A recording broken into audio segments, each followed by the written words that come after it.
Delegate Cardin just talked about the importance of showing up to vote in any circumstances. And I'm a working mother and grandmother, and so over my career I've had to make difficult choices about balancing work and family, and I've known that these choices have consequences.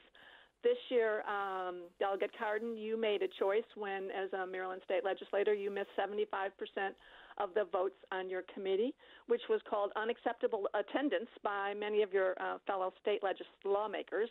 And I don't know anyone that can miss that much work and expect to be promoted to a much bigger job with much greater responsibility. I don't think it's fair. Didn't you make your choice? Delegate Cardin. So it's a fair question, and let me just start by saying that I have a greater than 90% attendance record, both in committee and in general floor votes over my 12-year career. And this year alone, I cast over 2,700 votes during the legislative session. And I did make 100% of my subcommittee meetings, which is where we do the debates, which is where we hear all the testimony, which is where we mark up the bills and vote on all the amendments. I did miss 119 votes in committee.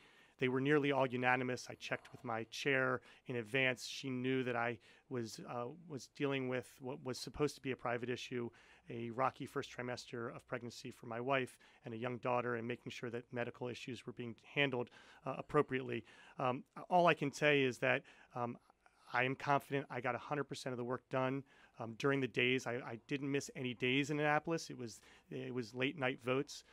And then I got home and had a priority not only of making sure the work was done and that the votes were set and no vote was impacted. They were nearly all unanimous by my absence. And then I went home to take care of family. As a working parent, you understand that we all have to balance family and work.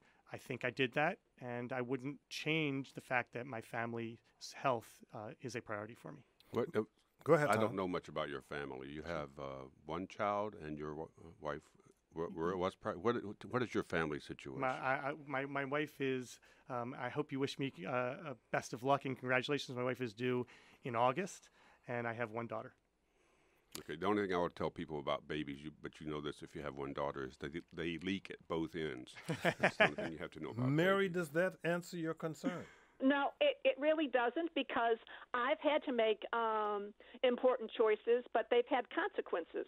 And so you are saying the same thing that the delegate's opponent, Brian Frosh, is saying, that when you haven't showed up as much as you should have for the job that you have, you shouldn't be asking for a promotion?